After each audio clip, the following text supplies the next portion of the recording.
Well, it's good to be back. A week ago, yesterday, I was back, but just for the celebration and blessing of the wedding of Lois and Charlotte.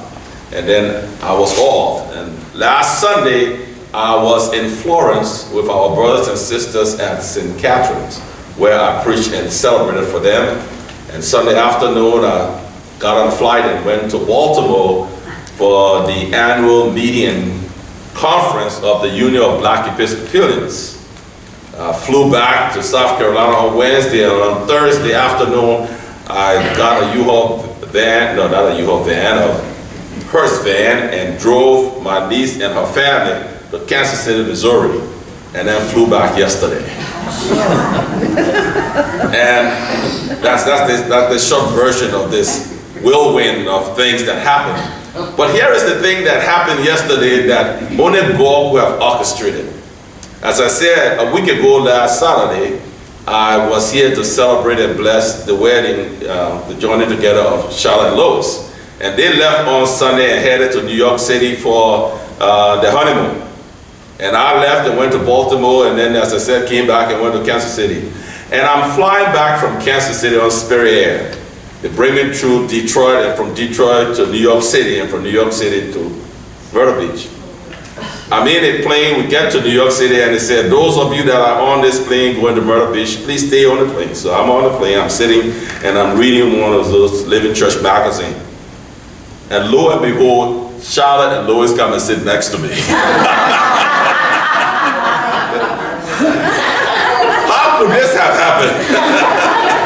Only God could have orchestrated that. I left them a week ago, and here we are, all three of us, sitting in the same room, and flew back from New York City to Myrtle Beach yesterday. So God truly does have a sense of humor.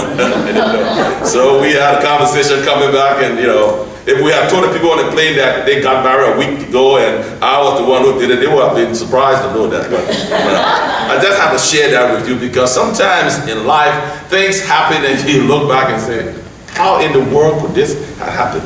Not only were we on the same flight, how did they end up, I'm in A and then B and C. I'm in the same row. So leave it to God. He will always remind us that I'm just looking out for you all and just having a good time.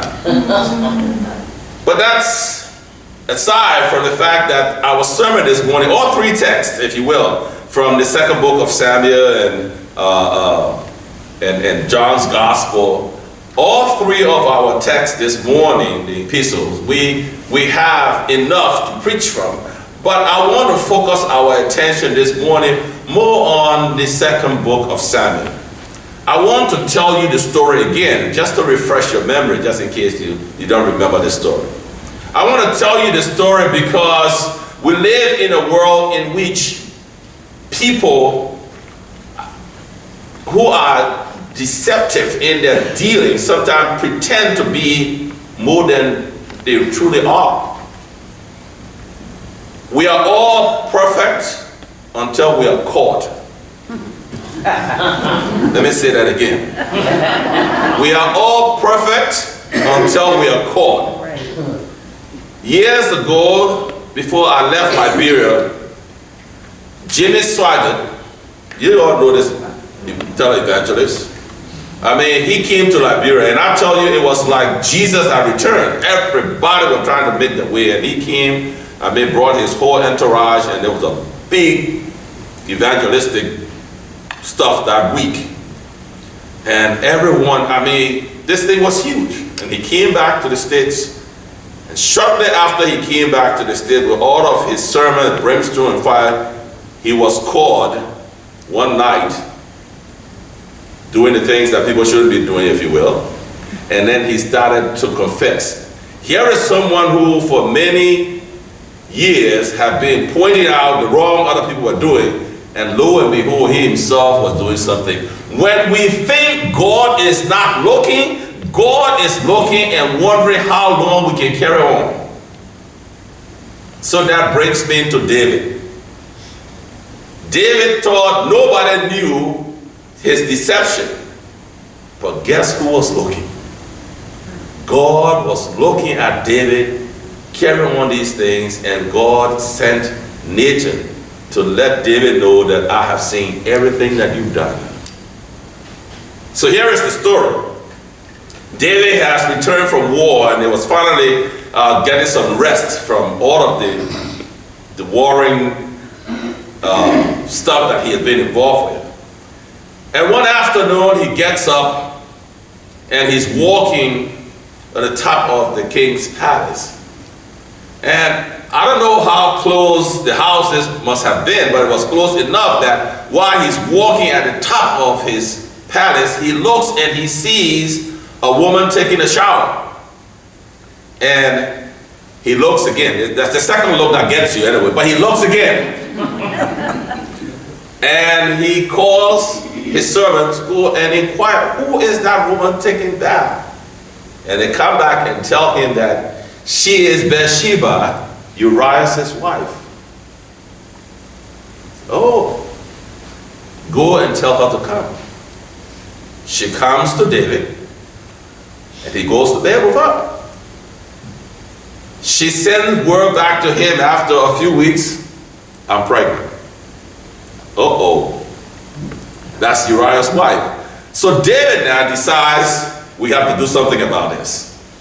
He sends to his commander in the field and tell them to send Uriah back. Uriah is one of his military personnel. He's out there fighting this war, and David is home. He sends for them to have Uriah come back. Uriah is sent back, and David greets him and says, okay, now Uriah, go home and get some rest. Instead of going home, because David is trying to get Uriah to go home so that that which is yet in secret can become Uriah's. Instead of going home, Uriah stays at the palace and sleeps at the door. The next morning, David is told Uriah didn't go home. What in the world? I want him to go home. Because I'm trying to cover something that no one knows about. Because Uriah refused to go home, David then devised another plan. He says, okay, Uriah, you stay here with the rest of the folks, and you go back to battle. So Uriah goes back to battle, but David sends a letter to the commander saying, when Uriah's come back, put him in the forefront. Make sure that he is killed. So Uriah go back, and the fighting is intense, and Uriah is in the forefront, and Uriah is killed. Word comes back to David that the battle has been intense, and we have lost some men, including Uriah's. David says to the commander, don't be sad. God gave some, and God takes some, and all of that stuff. And now, the portion of the passage that we heard this morning, Bathsheba then has mourned for her husband, and after the mourning for her husband, David sends and brings her to the palace. Remember, she's pregnant, and she gives birth to a son. But that portion you didn't hear this morning, because the portion that we have for our worship this morning is when David has done all of this that I just told you. Nathan is sent by God to David to tell David that he is upset, but he should tell David that God is upset with him using a parable. And Nathan comes to David and he said, King, there were two men, one rich and one poor. The poor one had just a little lamb that he treated like a child. And the rich man had a whole lot more. And then a visitor came to town to the rich man. And instead of taking one of his many, he took the only one the poor man had and offered it up to the visitor. David is enraged. The person who did this must die, and he must pay fourfold. And Nathan said to him, thou art the man. You had Uriah killed, and now you have his wife as your wife. And the Lord is angry. He has seen all that you've done. He blessed you with all that you have, and yet, David, you took that which was Uriah's. Not only did you take his wife, you took his life. And God is angry with you. And because of what you've done, the sword will always be in your house. There will always be violence in your house. David pleads for mercy to God. Create in me a clean heart, O God, Psalm 51, and renew a right spirit within me. David pretended as though no one knew, not even God, of what he was doing. But God saw and God sent to him. The message is for all of us. There is nothing about your life and my life that God doesn't know. Nothing we can do to surprise God. I mean, we can pretend before one another, like I try to do many times for you, just so you can think I walk on water,